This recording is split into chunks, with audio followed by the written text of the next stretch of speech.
difference of facilities? Yeah, again, you cannot divide a facility.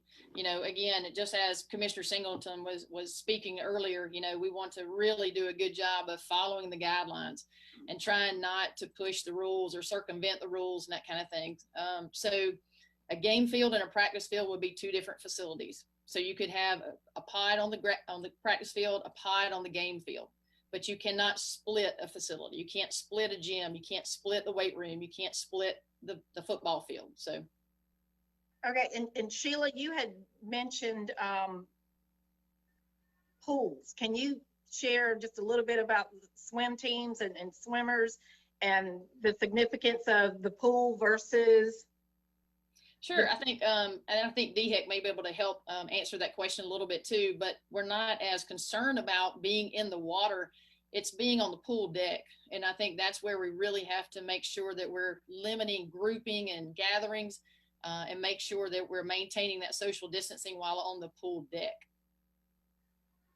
Okay. Yeah, and I will just add to that, Tammy, that we have some guidelines that are specific to reopening pools, that if some additional details are needed, we can certainly make sure that the schools, the coaches have that specific information and the link on your website. Okay, thank you so much. We will be glad to put all of this information on our website as well.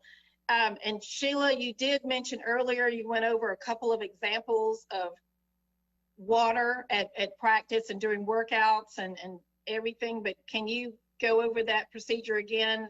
Say if a student athlete does not have a water bottle or they, you know, run out of water, what is the safest and best practice for guidance on the watering procedures?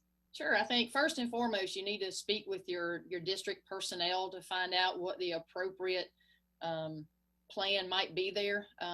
If a kid comes to the facility without a water container, then do you send them home? Do you accept them? Do you give them an unopened water bottle? You need to have a plan in place because simply what we're trying to do is eliminate contacts. And so having a child or an athlete touch the water cooler as they're trying to refill their own, or a water cow and squeezing the nozzles as they're trying to refill their own. So we're encouraging them to bring quite a large water container, for an example, a milk jug, because hopefully they won't be on campus that long. I know the kids potentially have not done anything in 10 or 11 weeks now. So the potential is there that they're going to need some water, and we want them to be hydrated. And so we really want them to try to do a good job of showing up to practice hydrated already, but to have a water container and just to have a plan in place. I mean, it could be something as simple as giving them another unopened water bottle, but encouraging them the next day to make sure that they bring a larger container of water. Okay. And Dr. Mazaway, if a student athlete tests positive for COVID, will a school have to shut down the entire group, or only those student athletes showing symptoms? So I probably need to defer that to DHEC, to be honest with you. I think they might be honestly in a better position to answer that. Okay. But thanks for thinking of me. So I think it depends on where the person has been and what the facility was that you were using. If somebody tests positive, we may, if it's a smaller facility, it's indoors, and they were there for a fairly long period of time, we may recommend you temporarily close it for some cleaning. If it's outdoors, you know, out in the natural environment, it's kind of hard to clean, or cross-country course, for example. So we're not going to shut that down. So it really is very situation specific, but at most it would be temporarily, just long enough for a good cleaning. Okay. And this is part of why, sorry, but this is, Brand just made a great point to me. I mean, this is why to keep these limited is really why, into the pods is why, you know, is because we don't want to have to shut down these facilities and so forth. And so that's part of doing the pods. Okay, thank you. Dr. Mazaway, I do believe this one may possibly be a question for you, but you know, correct me if I'm wrong. It is pertaining to pre-existing conditions and chronic diseases. Currently, the guidelines say individuals cannot condition. Define what chronic diseases we are talking about. And they're wanting a clear, more defined definition of that. Yeah, so in general, it's anyone who has a chronic, again, illness. I know that's a broad term. Then the specific illnesses that have been talked about most are hypertension or high blood pressure, lung disease, asthma, diabetes, and immunocompromised states. And so those have been the ones that have generally been identified in our older populations. But again, they haven't been very well defined in our younger populations. So again, if there's any concern whatsoever, we recommend follow up with your family physician or pediatrician or primary care provider. Thank you. And there's a couple of questions pertaining to competitive cheer. One being, are cheer mats, can cheer mats be used? And I believe that would be Mr. Singleton possibly, or Sheila.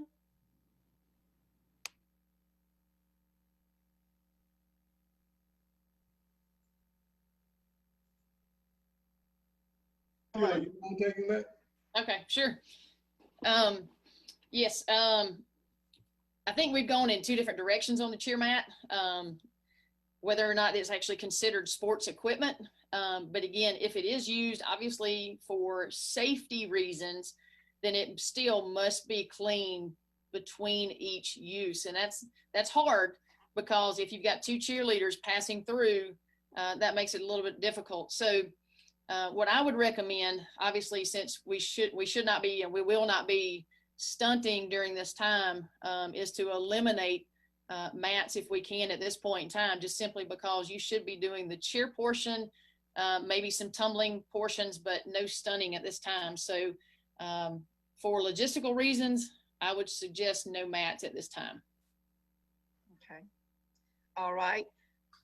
Let's see. And I believe, just from the questions that have been submitted previously and those that have come in today, I think we've covered a broad area. I think you all done a great job of hitting some very specific concerns.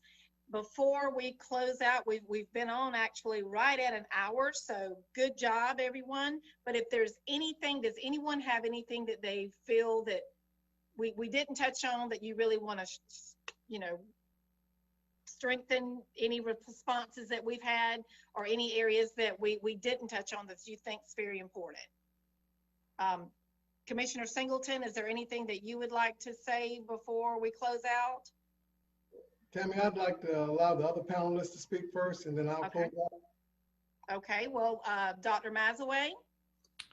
Yeah, so excellent questions, and I'm sure you'll have more.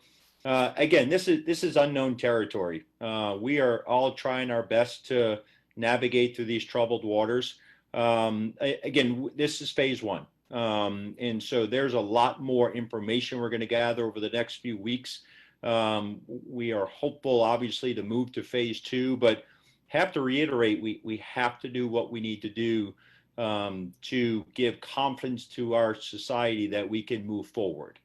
Again, we're talking about high school athletes throughout the entire state of South Carolina, and so there's a responsibility there. So as leaders, as coaches and administrators, we need to do our part to make sure we give our kids the best chance to play this fall. Thank you, Dr. Mazaway. And if I can, I'll move over to our friends at DHEC. Is there any closing comments? Yes, and just want to thank you all again for the great work that you did to put these guidelines together. They are right in line with the CDC guidelines. And at the same time, I think we need to recognize, like we have with other reopening sectors across the state, is that there always is something going to come up that we may not have anticipated, or we have more questions.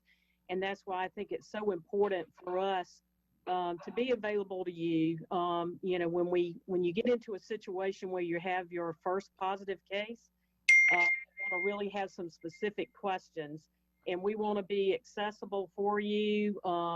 kind of walk through the scenario and just support you in any actions that you need to take. And what y'all are doing is just great for us as a state and as a community. We greatly appreciate it, and we really look forward to continuing to work with you. Fran, do you have anything, or Dr. Traxler?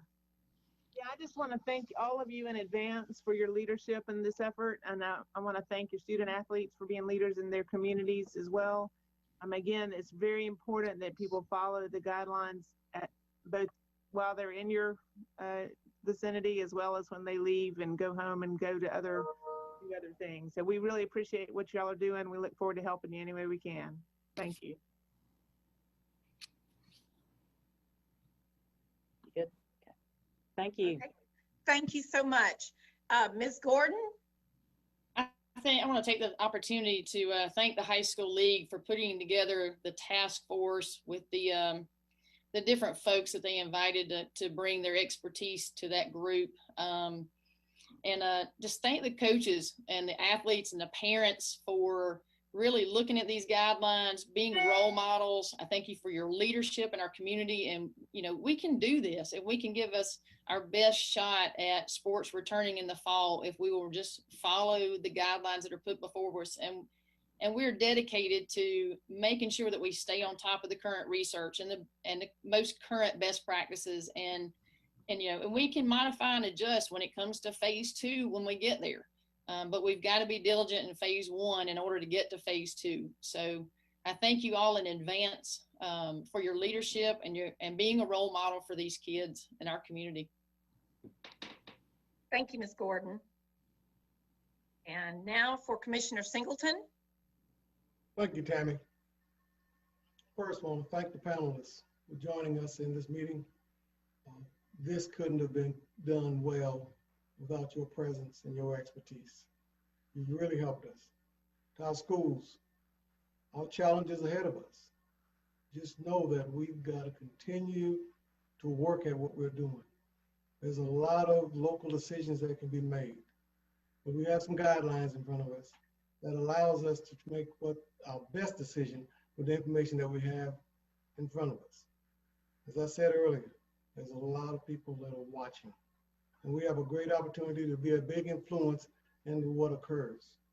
What happens at the school and away from the school will have a big impact on where we are. We don't know what phase 2 could look like. We have no idea when phase 2 could actually be implemented. Things change every day, so it's got to be very fluid. We'll continue to be in close conversation with DHEC, in close conversation with the Department of Education. We'll be in close conversation with the task force that we have in place. And we'll also continue conversation with representation from the governor's office.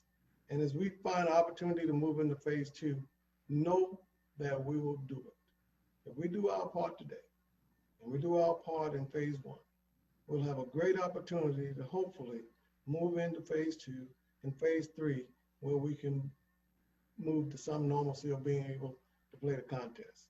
Continue to look at those guidelines. If a question comes up, don't hesitate to give this office a call. We're at your beck and call. We'll answer any questions that you have. I just ask that we not try to find ways to circumvent the system, but to work well within the system so that we can have this great opportunity to offer educational athletics as we always have in the past. Again, I appreciate you being a part of this. I appreciate the panelists. Tammy, I appreciate you moderating it, and everybody that played a part in putting this together. Please know that it's very much appreciated. Thank you. Thank you. Again, reiterating Commissioner Singleton's words to the panel, Dr. Mazaway, Ms. Gordon, our friends at DHEC, thank all of you for joining us today. And it's not just today and what you did today, but what you've been doing throughout all of this and working with us side by side and helping us get our next school year moving forward and getting our athletic programs back started. I do want to remind everyone that we do have a 3:30 online press conference coming up that will continue on Facebook Live. That will be with our delightful South Carolina friends in the media. They will be speaking with Commissioner Singleton. I'm thinking a lot of the work that you did just now will probably answer a lot of the questions that the media have, but that starts at 3:30 here on Facebook Live as well. And other than that, I think that we can close this out and thank everyone and thank our 200 plus guests that we had that submitted questions and that were watching along with our general public.